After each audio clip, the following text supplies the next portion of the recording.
Is it getting real? Very close. Well, we're very, very close. We're very close to the delegates, and the thing that makes me most happy in the history of the Republican Party, nobody has ever gotten this many votes. So, you still have a lot of states to go. And we have a lot to go. So it's been such an honor. It's been a lot of fun. It must be because I do your show. I think it's a big part of it. That's what I have a feeling. I may agree with you on that part. I have a feeling. Today was a very big day. You have a list of names. I do. And you had talked to me for a while now about releasing these names.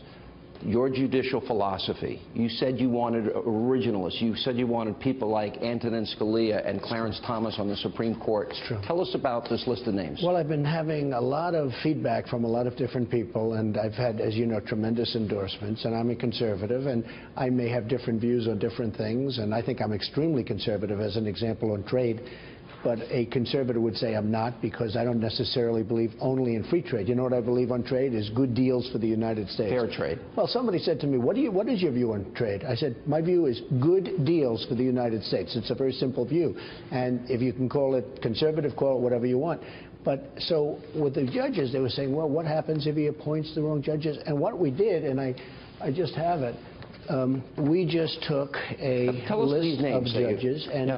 I thought what I would do is put this forward, and this would be the list that I would either choose from or pick people very close in terms of the spirit and the meaning of what they represent. And, of course, Justice Scalia is mentioned in here as right up front as being just one of our great judges and one of our great justices. And I came up with a list. The Federalist Society was very much involved. Various people were involved. As you know, Jeff Sessions is, to me, somebody that I have great respect for. It's gotten very good reviews from its immediate release. It's gotten great reviews. The people that have seen it have given it. So if you want, I will do it now. If you'd like me to read them, I can read them. I hope your people aren't going to fall asleep as I read them. No, only take a second. But these are highly respected conservative people. Again, Federalist Society and others with the input. Stephen Colleton of Iowa, a man who is really an amazing person. Allison Ide of Colorado. Raymond Gruender, and Raymond is from Missouri. Thomas Hardiman of Pennsylvania. Raymond Kethledge of Michigan. Joan Larson, also of Michigan, where I think I'm going to do very well, by the way, in the general election. I think we're going to do very well. Thomas Lee of Utah. William Pryor. By the way, Thomas Lee of Utah is related to Mike Lee. Brother. Right. And Mike Lee's a great guy, and his brother is highly respected. William H. Pryor of Alabama. David Strass of somebody that a friend of mine who's a great lawyer said this is a fantastic man. David Strass of Minnesota. Diane Sykes of Wisconsin. Don Willett of Texas. And that's your list. And we're going to either choose from this list or people very close to it in terms of their... So this is your judicial philosophy. Yes. You know, one of the things I think people would question, I had interviewed you a lot during this process, and you gave me very specific things. And one of the top things I would ask you often is your judicial philosophy. And you mentioned, as I said, Scalia and Thomas. They are what we call originalists, constitutionalists. Correct. You are a constitutionalist. Correct. And I'm also, I want high intellect. I want great intellect. These people are all of very high intellect. They're pro-life.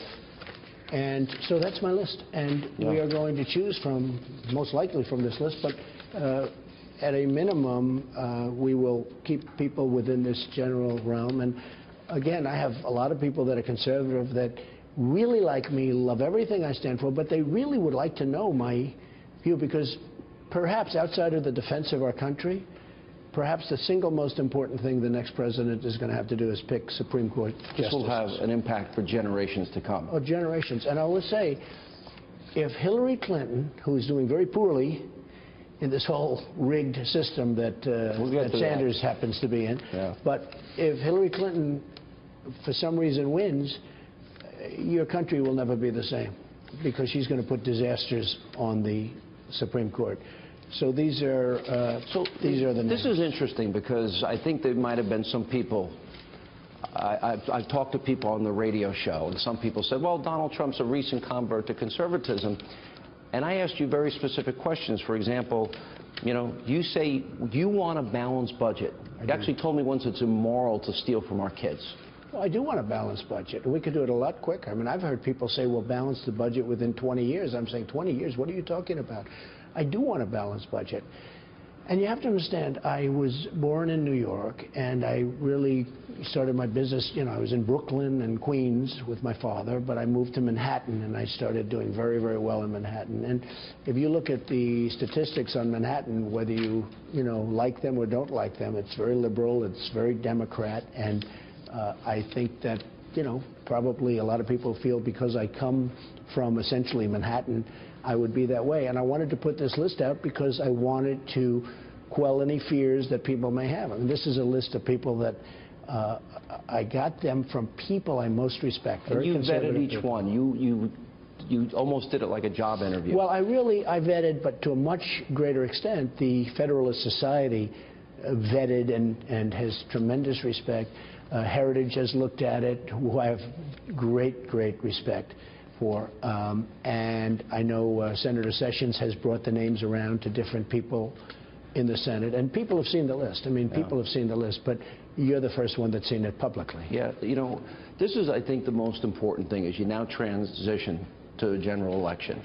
You talked about very specific things, and I think when you look at all the exit polls, and 65% of Republicans feel betrayed by the Republican Party that they haven't kept their promises. I felt betrayed. I felt one of the betrayed reasons too. I'm doing this. I mean, I had a very nice life. I had a very simple life. I have this great company. I have a wonderful family.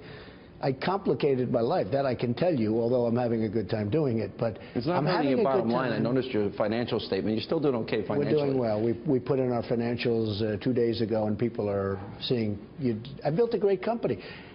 That's why I'm saying, people are saying, why are you doing this? You know, you're at a point where you can just take it nice and easy and go to Turnberry in Scotland and go to Doral and do all these things that you want to do.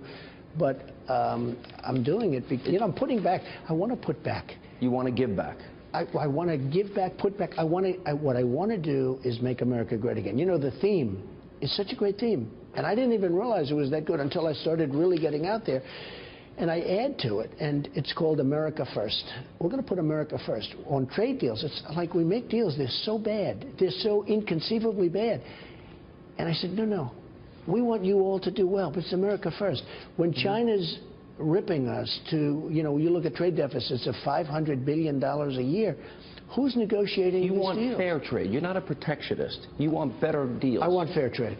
The problem with fair trade, the people we have now are incompetent. Our president is, you know, he used a word the other day, not a nice word, but he's an ignorant president. He's an ignorant president. He doesn't know what's going on, in my opinion, okay, and the opinion of plenty of other people. Well, statistics also speak. Millions more in poverty, millions more on food stamps, median income down thousands of dollars. He has taken on more debt than every other president You're before. Right, but it's not only that. By the way, one in five American families don't have a single member of the family working today. Okay, and so much more. Look, so much more. And you say that, and I hear you say that, but so much more. We're losing our jobs. They're moving to Mexico. Listen, our jobs. You look at Carrier, you look at Ford, you look at all these companies, Nabisco. They're moving plants to Mexico. We're losing our jobs. We're losing our money. We're not making things. Pretty soon we're not going to make anything anymore. I just felt I had an obligation to do this. You look at our trade deals. I will make those deals so good, so fast. And you know what? We'll have great relationships with these countries. We don't have a good relationship with China. China is building a massive fortress in the middle of the South China Sea, okay? And yet they're ripping money from us left and right. We rebuilt China single-handedly. What they've taken out of our country, we have rebuilt China. They have railroads and trains that go 250 miles an hour. We have the Long Island Railroad that chugs out to Long Island. Chug. I've been on it many times. We don't have anything. We've become a third world country. I'll tell you what. And a lot of the technology is our technology. I mean, we're selling technology to the world, and we don't have it ourselves because we've spent $4 trillion plus in the Middle East. We're in worse shape now than we were 15 years ago. 15 years ago, if we wouldn't have done anything, we would have been much better. You wouldn't have had the migration. You would have had a couple of dictators, They call them strong men. They can call them whatever they want. And they were good at one thing, killing terrorists. And right now, you look at Iraq, that's like Harvard for terrorism. I want to stay on this focus, though, because you made a promise to release the names so people would know your judicial philosophy. Right. You're making a promise to balance the budget. You're making a promise to build the wall.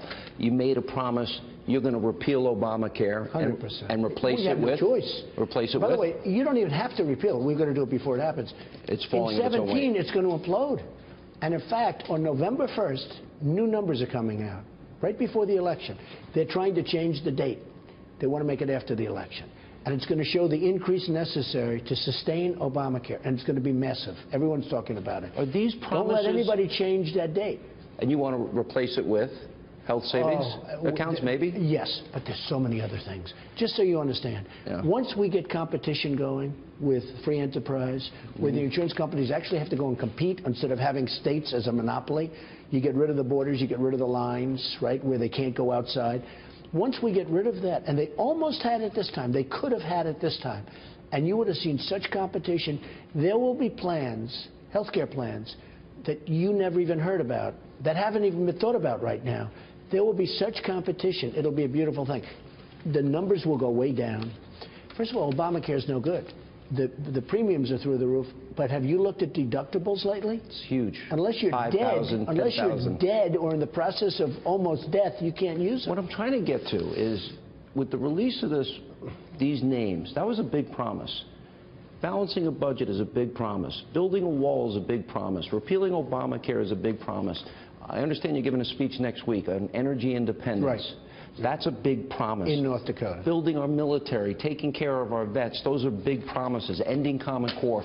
So my question is, on those agenda items that you have told me about in our interviews, how rock solid are those promises for the people that may be on the fence, that want to know you're going to do those things? I want to get it all done. You want to get it all done? Our military, I saw a show the other day, perhaps not even on the Great Fox, but I saw a show the other day where our fighter planes are so old that they go to junkyards to get parts. They call them graveyard, airplane graveyards, to take parts off old planes that haven't been flown in 25 years. They're taking parts off these planes and trying to put them on and fix them on our fighter jets. We are really in trouble. Our military is so depleted.